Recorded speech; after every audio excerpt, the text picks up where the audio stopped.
bienvenidos.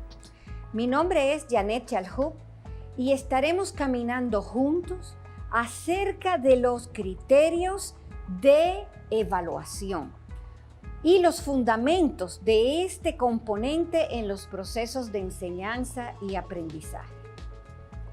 Un tema que para todos nosotros es de mucha importancia porque con la evaluación podemos medir los aprendizajes, guiar los procesos de enseñanza.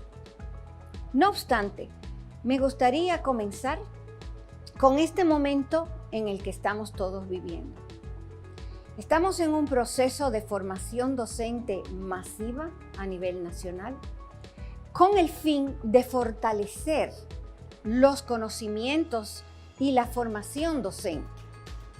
Sin embargo, todos sabemos que estamos en un proceso de cambio, en un proceso de enriquecer las actividades pedagógicas, de fortalecer aquellas estrategias para los aprendizajes de nuestros estudiantes. Sabemos todos que hemos pasado de esto a esto.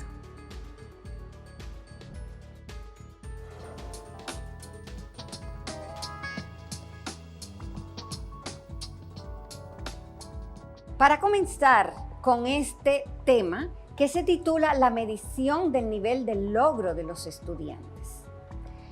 Y para inicio del tema, siempre me gusta hacer como un pensamiento, una reflexión detonante. ¿Qué yo quiero que mis estudiantes aprendan? ¿Qué debo hacer? ¿Cómo debo yo organizar la actividad didáctica? ¿Para qué quiero que aprendan tal o cual contenido? ¿Qué veo yo en ellos que se puede desarrollar? Para sustentar la unidad didáctica, lo primero que tenemos que hacer es un breve repaso del diseño curricular dominicano. Nuestro diseño o la base curricular está sustentado en tres grandes enfoques. Por un lado está el enfoque histórico-cultural. Por el otro lado está el enfoque sociocrítico, que vamos a explicar más adelante de qué tratan. Ambos enfoques se sustentan o están amparados en aquello que conocemos enfoque basado en competencias o enfoque de aprendizaje basado en competencias. Y como un marco que abarca toda la fundamentación filosófica y pedagógica de esa base curricular se encuentra el constructivismo, que no es más que una corriente que potencia los aprendizajes centrados en los estudiantes. Debemos pasar de aquella concepción de un aprendizaje centrado en el docente, donde yo lo sé todo, donde yo tengo todos los recursos y te lo transmito. Ya ese concepto en la sociedad actual, con el advenimiento de la tecnología, con la multiplicidad de recursos, ya no podemos seguir trabajando en ese sentido. Y desde hace unos años, nuestro currículum está basado en el constructivismo, que no es más que hacer que los estudiantes tengan actividades dinámicas, que las clases y las metodologías sean activas. Es lo que todos llamamos el desarrollo de una metodología inductiva. Pues para continuar, vamos a hacer un breve análisis de ambos enfoques, los primeros que mencionamos, el sociocrítico y el histórico-cultural. El sociocrítico se basa en que aprendemos de forma colectiva. Ya lo decía Vygotsky o la teoría vygotsiana, que aprendemos de los demás, que nuestro conocimiento se enriquece con los saberes de los demás. Pero también el sociocrítico, tal como su nombre lo indica, busca desarrollar o potenciar a través de las metodologías el pensamiento crítico. Que no se quede solamente en lo que yo leo, me lo creo. En lo que veo, me lo creo. En lo que dice mi maestro, me lo creo. Sino a analizar el por qué. ¿Por qué esto pasa? Pero hoy día también es muy importante, y más en la situación en la que nos tocó vivir, nos tocó enseñar, y creo que por mucho tiempo, el pensamiento divergente y el pensamiento creativo. A través de este enfoque se busca que los estudiantes encuentren soluciones a problemas, propongan los problemas, traten de buscar cambios. Y no me refiero a los más grandes, no. Eso se da desde el nivel inicial o preescolar hasta niveles universitarios. Tenemos que dejar la práctica de transmitir conocimiento. Nosotros tenemos que desdoblarnos, desaprender, para que los estudiantes puedan crear preguntas, que desarrollemos la pedagogía de la pregunta. ¿Por qué esto pasa? ¿Por qué pasó la independencia de nuestro país? ¿Cómo pasó? ¿Qué diferencia hay en los procesos de la independencia de mi país con los procesos de la independencia quizás de otro país caribeño como el nuestro?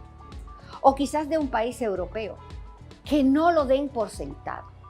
Si nos vamos ahora al enfoque histórico-cultural, este tiene que ver con el contexto de aprendizaje del estudiante.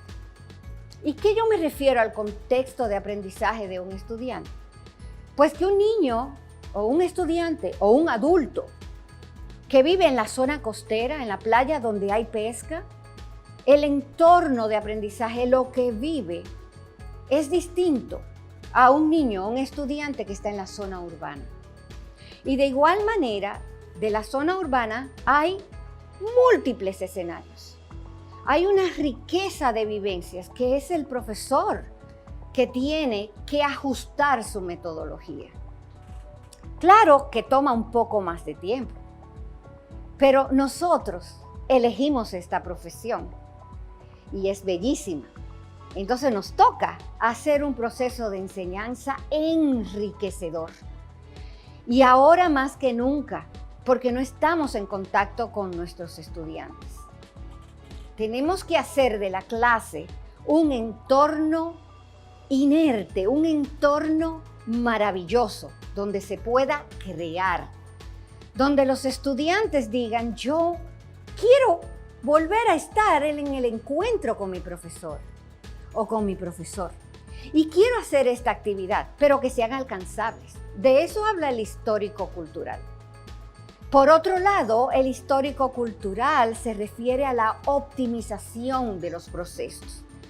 A, como dije antes, traer la vida del estudiante al aula y la nuestra propia.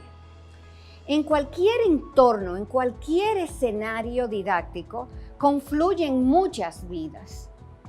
Aún hoy día, que nos está separando una pantalla, que nos podría separar la televisión, el radio, y eventualmente que estemos presenciales con sus distintas modalidades.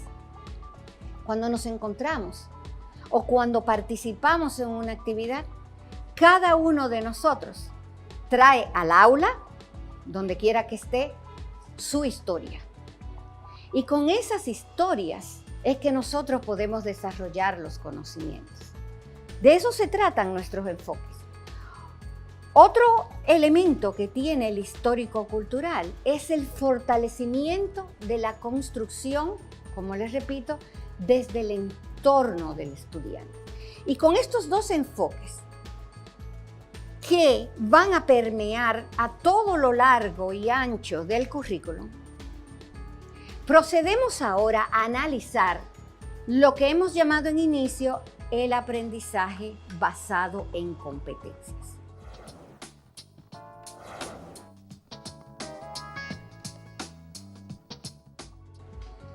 En este tipo de enfoque, como vamos a ver más adelante, las evaluaciones se concentran tanto en la evaluación de la competencia como en la evaluación por competencias. Y para esto vamos a hablar un poquitito de las 3 aristas o 3 avenidas que debemos ir planificando y desarrollando en una clase basada en el enfoque por competencias. ¿Y qué es esto de la competencia? Las competencias no son más que aquellos resultados de aprendizajes esperados. Por eso muchos autores dicen que este enfoque es un enfoque que se mira de atrás para adelante. En nuestro currículum, en la parte de las competencias específicas que vamos a hablar más adelante, ustedes podrán notar que se dividen en 3 columnas. Están las competencias, están los contenidos y están los indicadores de logro.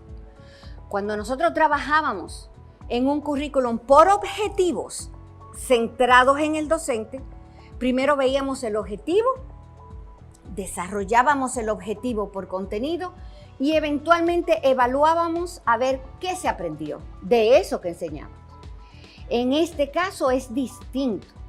En este caso, cuando nos vamos a sentar a diseñar una actividad de evaluación, tenemos que ver primero los indicadores de logro, que de eso vamos a hablar más adelante. Y viendo, visualizando lo que puede hacer nuestro estudiante, volvemos para atrás, por eso se llama de atrás para adelante. Volvemos para atrás a ver si esos indicadores responden a la competencia. ¿Y a través de qué lo vamos a hacer? Pues ahí estarán los contenidos. Más adelante, en este mismo curso, vamos a conocer de qué se tratan cada uno de esos elementos. Pero por ahora, volvamos de nuevo a la competencia y sus 3 avenidas que nosotros debemos trabajar, diseñar, planificar y crear actividades en las que cada una se pueda desarrollar. La primera es el saber. Y el saber tiene que ver con el conocer, el conocimiento. La segunda es el saber hacer o el procedimiento. Y la tercera es el saber ser. El saber ser tiene que ver con los valores y con las actitudes que se desarrollan en un acto didáctico, en una clase, en un curso, en una unidad. Para poder entenderlas, vamos a ver el siguiente gráfico. En este gráfico tenemos 3 círculos que están relacionados con lo que hablamos anteriormente. En el círculo rosado, en el de abajo izquierdo, tenemos lo que son los conocimientos. Y tal como lo indica es el qué. ¿Qué yo voy a aprender? ¿Qué es lo importante que nosotros debemos tener en cuenta para que el estudiante aprenda? Y eso tiene que ver con descripción, conocimiento, argumentación, decir en sus propias palabras, recitar, aprenderse la tabla de multiplicar, describir las partes de una planta y que es muy importante para continuar en la construcción de ideas nuevas. Si seguimos en el siguiente círculo, tenemos el saber hacer o el procedimiento. Son cuando hacemos las prácticas de colocar tildes, las prácticas de separar las palabras de acuerdo a su entonación, prácticas de multiplicar, de sumar fracciones, una vez ya sabemos qué son las fracciones. Y por último, si nosotros vemos, ya queda un círculo mayor que tiene que ver con los valores y actitudes. Nos responde a ¿por qué? ¿Cómo?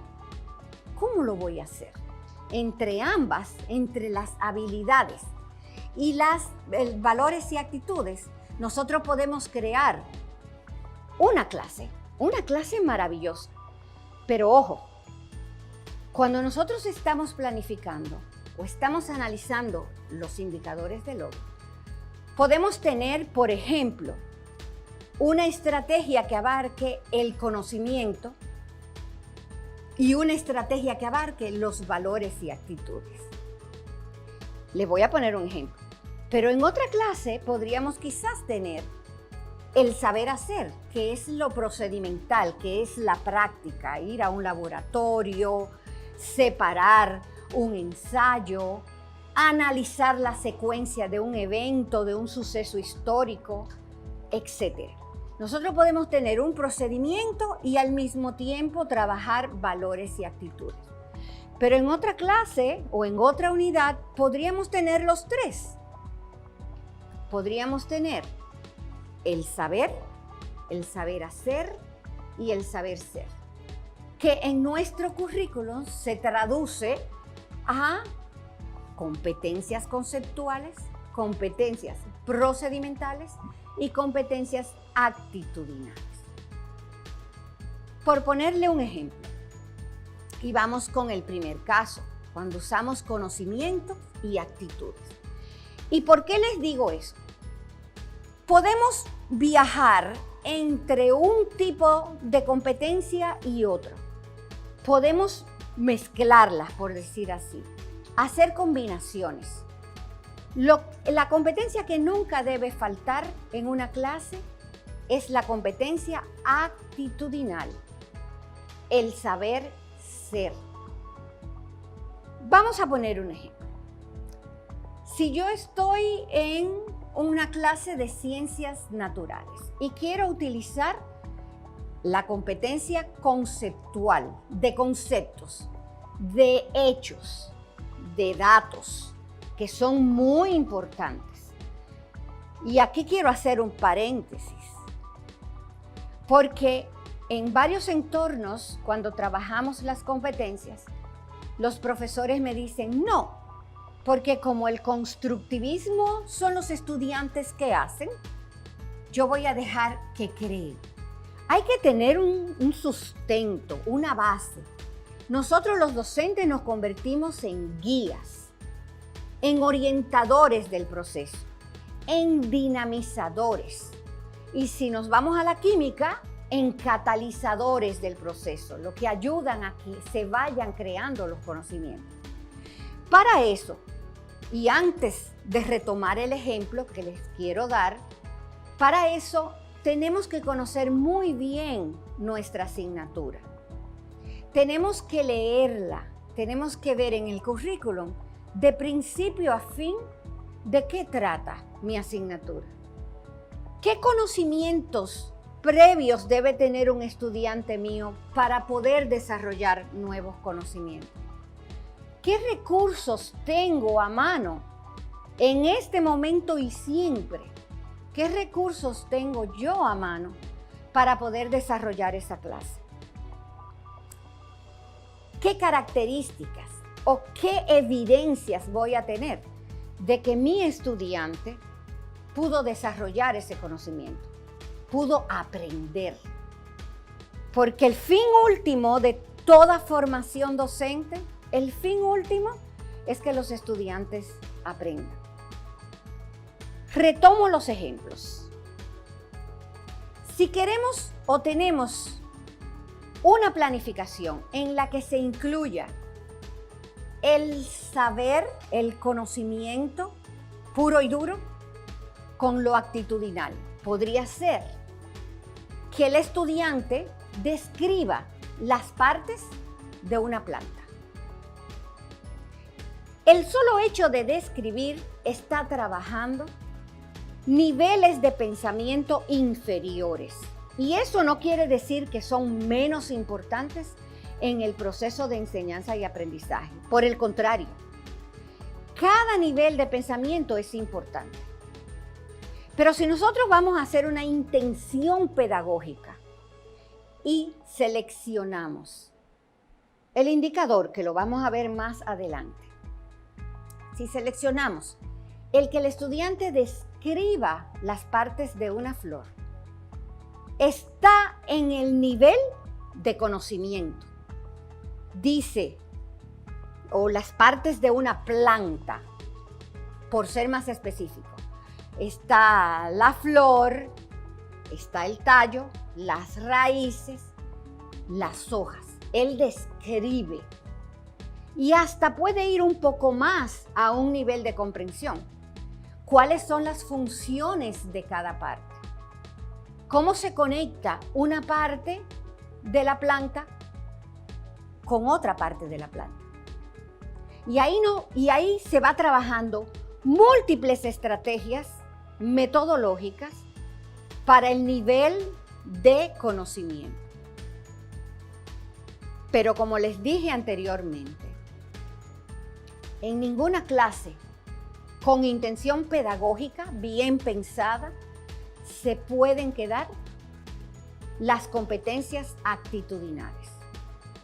Porque nuestro rol como docente es formar seres humanos. Por eso, siempre decimos que las asignaturas son pretextos. Pretextos para enseñar. Si yo quiero enseñar las partes de una planta o debo enseñarla, las partes de una planta, debo aprovechar cada momento para formar en valores y en actitudes. Y ahí de inmediato debo enfocar algunas de las actividades y algunas de las estrategias en que el estudiante valore la naturaleza. No solamente describir las partes y sus funciones, que en eso nos quedamos, sino qué tienes tú alrededor, cómo puedes cuidarla, qué está pasando. Por ejemplo, puedo dar un ejemplo tácito. Ahora estamos todos, por nuestra salud y la de los demás, utilizando mascarillas. Sin embargo, cuando caminamos por las orillas de las playas, las mascarillas están encima de las matas, tiradas. Y ahí es una oportunidad para enseñar a cuidar la naturaleza. Por eso les digo que hay como una combinación que siempre debe de existir. Competencia conceptual o contenidos conceptuales con los contenidos actitudinales. Si nos vamos a otro ejemplo, en lo que tiene que ver los saberes de procedimiento, los contenidos de procedimiento, las competencias de procedimiento, yo podría irme un poco más. Si ya yo sé lo que es una fracción, el numerador, el denominador, ¿qué significa el denominador? Que si es una pizza y la divido entre 4 personas, 1 entre 4, los pedazos son mayores. Pero si divido la misma pizza entre 8 personas, los pedazos son menores, en forma proporcional. Ahí entonces yo puedo utilizar los saberes para desarrollar clases de saberes o competencias procedimentales, de práctica, que tiene que ver con escriba una fracción similar, suma de fracciones, simplificación de fracciones, y estamos en ese proceso de lo que es los conocimientos de saberes y competencias procedimentales. Sin embargo, en esa clase tampoco debe faltar la competencia actitudinal. Si me dan un ejemplo, yo les daré uno. En este momento y en todos, si nos vamos a la competencia actitudinal, a los estudiantes, no importa el grado, debemos enseñarles lo que es compartir, servir a los demás. Siempre alguien tiene más que otro, no importa el nivel. Quizás yo tenga un poco más de comida que otra persona, pero quizás esa persona tiene mejores recursos para conseguir X,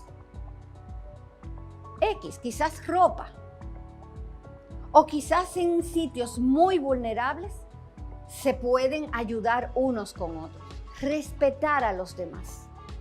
Y si dividimos la pizza y somos 4, pero hay personas al lado de nosotros que tienen necesidades, como las tenemos todos, entonces aprovechar la clase de la fracción para motivar a lo que es compartir, ayudar y lo que se llama ahora el aprendizaje servicio. El aprendizaje servicio está cogiendo ahora mucho valor porque es un momento de ayudarnos. Por eso les decíamos que la competencia actitudinal o los saberes actitudinales nunca deben faltar en una clase. Ahora vamos a hacer una pausa, pero con esta actividad. Haremos una pausa y vamos a pensar, ¿qué actividad hago yo en mi clase? Pensar en una, solamente reflexionar. ¿Qué actividad hago en mi clase? En cualquier asignatura. ¿Y qué saberes estoy desarrollando? Y si estoy tocando la competencia actitudinal. En la diapositiva anterior estábamos analizando un poco los distintos tipos de clases que se desarrollan de acuerdo a los saberes que vamos a trabajar con los estudiantes.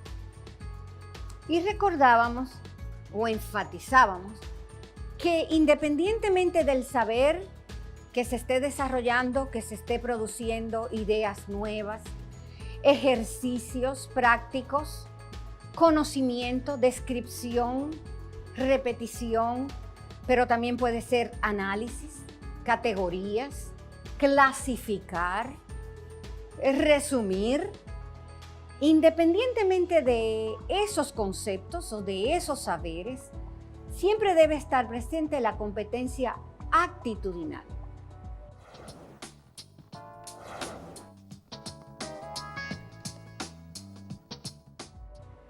Pero para poder medir una competencia, recuerden que las competencias son los aprendizajes esperados, los resultados de aprendizajes esperados. Pero para una evaluación efectiva y asertiva, ¿cómo vamos a medir el nivel de logro de una competencia en particular? Como por ejemplo, comprende textos literarios.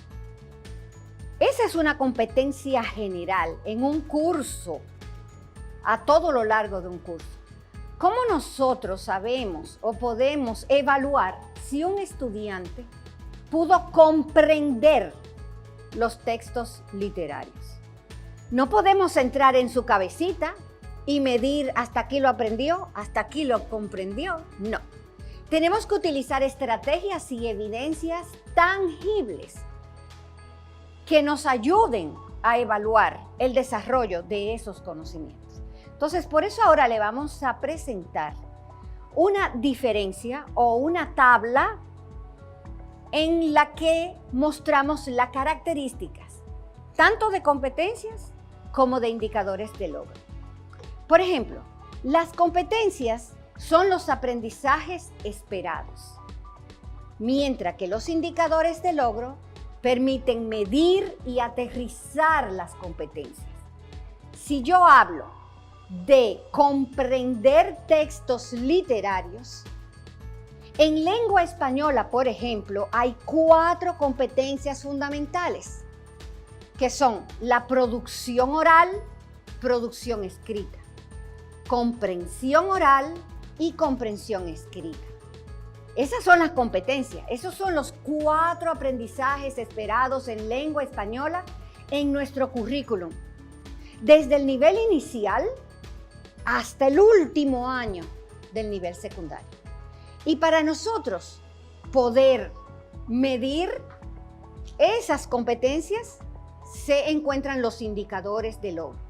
Por eso decíamos que este enfoque basado en competencias es un enfoque de atrás para adelante, porque en nuestro currículum lo primero que tenemos que analizar son los indicadores de logro que respondan a la competencia. Otro punto importante es que las competencias, como les dije, no son medibles, no son tangibles. Con los indicadores de logro podemos observar, podemos medir, podemos evaluar el seguimiento de los aprendizajes.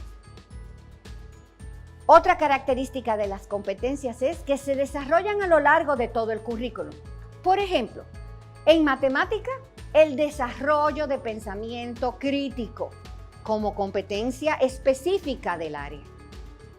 Mientras que los indicadores se van desarrollando por niveles de pensamiento.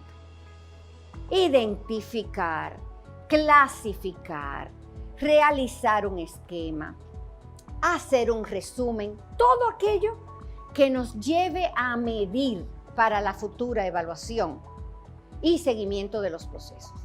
Las competencias de su lado se miden por niveles de logro o niveles de dominio.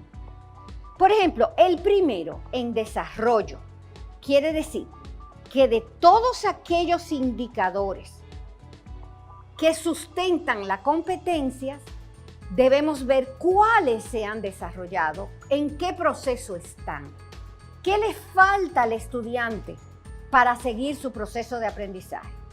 El segundo nivel es el nivel de competente o intermedio, es decir, que de los distintos niveles de dominio está en el nivel medio y eso nos ayuda en los indicadores para saber, bueno, de 4 indicadores que tiene esta competencia, esta es la competencia y yo voy a ver cuáles indicadores responden a ella. De esos 4 indicadores ha podido desarrollar 3, que vamos a ver más adelante con ejemplos claros de cómo se dividen los niveles de dominio. Y el nivel experto es aquel que puede completar cada uno de los indicadores. Vamos a hablar y hacer una pequeña similitud entre los indicadores y competencias. Por ejemplo, cuando yo voy a donde un médico, porque no me siento bien, quizás me duele mucho la cabeza, para el médico determinar qué tipo de enfermedad está asociada al dolor de cabeza, busca distintos síntomas y nos dice, si usted tiene 2 o 3 síntomas, puede ser esto. Si usted tiene 4 síntomas, puede ser esto. Entonces, esa relación que hago con la medicina es más o menos con los indicadores de logro. Cuando tenemos una competencia y queremos medir el avance de aprendizaje de los estudiantes, decimos, si pudo desarrollar y puedo ver bajo un esquema, bajo un mapa mental, bajo una figurita de masilla o dibujo que haga un estudiante, o sea, lo que vemos que el estudiante hace, si logra 2 o 3 indicadores que están bien expresados en el currículum y ya lo ha podido desarrollar, decimos entonces que la competencia ha sido adquirida, se ha encontrado el resultado de aprendizaje. Otra categoría u otra característica de las competencias. Tenemos competencias fundamentales que permean todo el proceso de enseñanza a lo largo del currículo. Pero hay competencias específicas por área. Por ejemplo, las de matemáticas son muy particulares para el área de matemáticas. Las de lengua española, tal como yo les expliqué, son específicas de lengua española. El acervo cultural que se da en un entorno didáctico, el vocabulario que se usa, es específico para cada área. Y así sucede para ciencias de la naturaleza y para ciencias sociales. ¿Qué pasa con los indicadores de su lado? Que los indicadores parten de la competencia específica de cada área y van desarrollándose, potenciándose, enriqueciendo de acuerdo al ciclo y al área. y al grado en el que está el estudiante. Ahora queremos enfatizar un poco en las competencias específicas, aquellas que mencionamos que son relativas a cada área disciplinar, aquellas que son de matemáticas, aquellas que son ciencias de la naturaleza, de ciencias sociales, de lengua española, de educación física, de artística, son particulares para cada área, incluso de los idiomas. ¿Cuál es la particularidad de las competencias específicas? Pues tal como lo indica, son correspondientes a cada área curricular, se orientan a partir de las competencias fundamentales y sobre todo, y muy importante, es que garantizan la continuidad, la coherencia, el hilo conductor a lo largo del currículum. Y aquí entramos en el tema de esta unidad, que no queríamos entrar así de lleno sin poder sustentar un poco lo que tiene que ver la evaluación de la competencia y la evaluación por competencias. Zavala en el 2003 indica que las competencias, o mejor dicho, la evaluación basada en competencias, es un seguimiento y certificación de los aprendizajes esperados, pero con determinados saberes que se va a desarrollar en una unidad didáctica. Y vamos a ver en un momento cómo se desdobla, cómo se deconstruye un indicador de logro para poder medir los aprendizajes, que normalmente responden a las preguntas: el para qué, con qué voy a evaluar, cuándo voy a evaluar, qué voy a evaluar y qué tipo de evaluación debo aplicar. Entonces, si retomamos un poco lo que hemos venido diciendo, nosotros estamos cambiando desde hace unos años de un enfoque basado en objetivos, centrado en el docente, hacia uno basado en los aprendizajes, centrado en los aprendizajes. Y yo hablo o decimos que es un cambio de paradigma, porque ¿qué es un paradigma? Es una tendencia, es algo como que en un momento determinado se usa, histórico, y que de acuerdo a la necesidad se va cambiando. No olvidemos nunca que las escuelas, la docencia, las clases son encargos sociales y como tal debe ir cambiando de acuerdo a los requerimientos de la sociedad en la que está enclavada la clase. En este caso, independientemente del entorno o del ambiente de aprendizaje. Lo más importante que debemos tener es que este es un enfoque centrado en los aprendizajes. Y para eso vamos a ver los elementos de un indicador de logro. Como pueden ver, el indicador de logro está dividido en tres partes fundamentales. Está la acción, que es el verbo. Cuando yo les decía describir las partes de una planta, el verbo, la acción, describir. ¿Qué deberá hacer el estudiante? Si va a describir, ¿con qué recursos lo va a hacer? Lo vamos a responder. La segunda parte es el conocimiento, el contenido que vamos a ver ahora.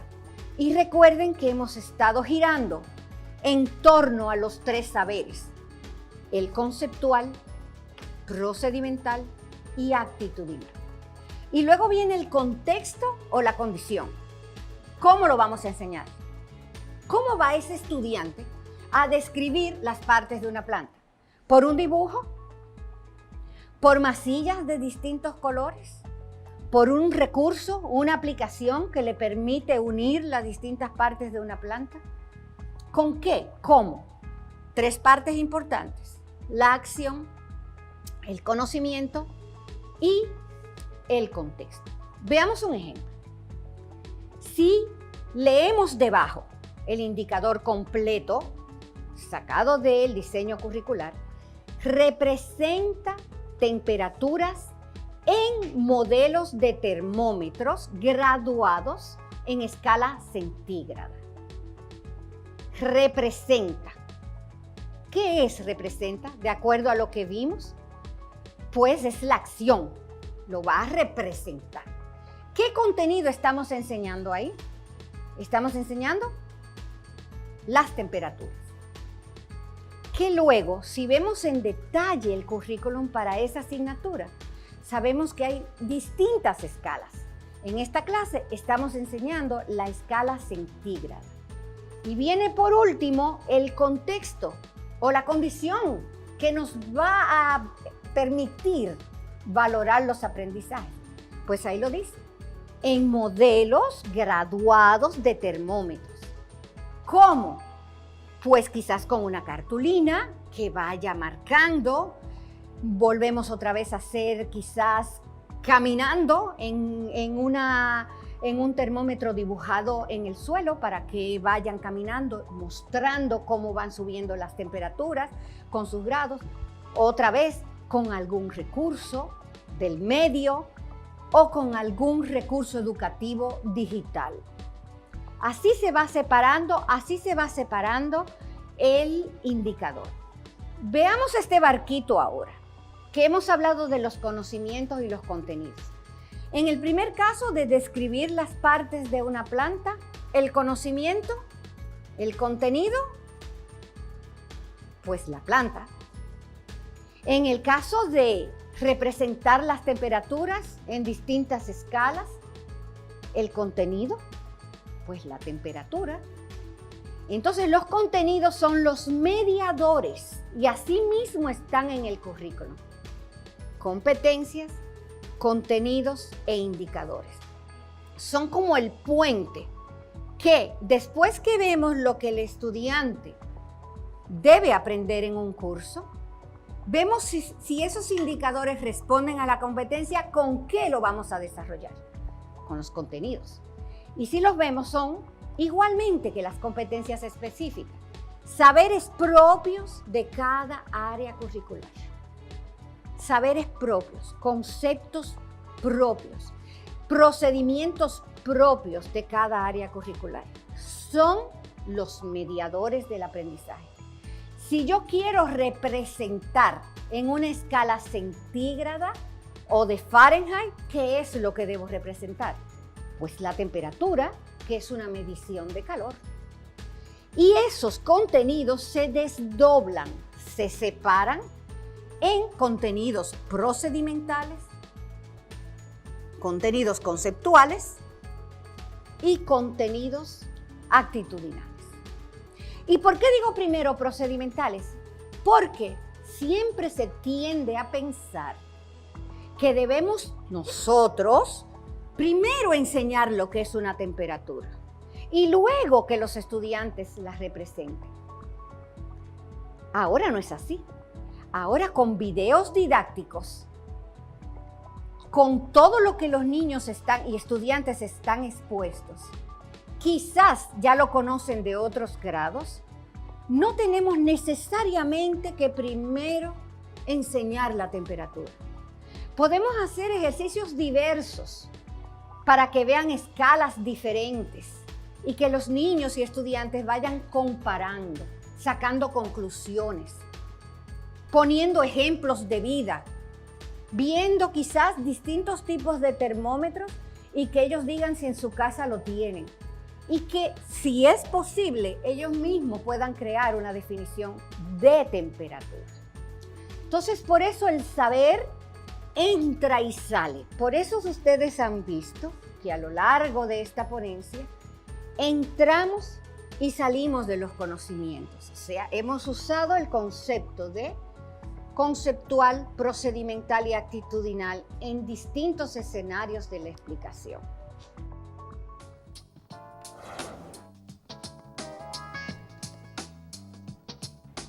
Y para concluir con esta parte, vamos a rescatar 2 o 3 ideas centrales. Nuestro currículum está basado en el enfoque por competencias. Con él conviven el enfoque sociocrítico y el histórico-cultural, enmarcado dentro del componente pedagógico del constructivismo. De ahí se desprende que vamos a analizar las competencias como resultados esperados, evaluar los indicadores de logro en sus componentes y en sus partes para poder definir el tipo de evaluación, y que además tenemos los contenidos como mediadores de los aprendizajes significativos.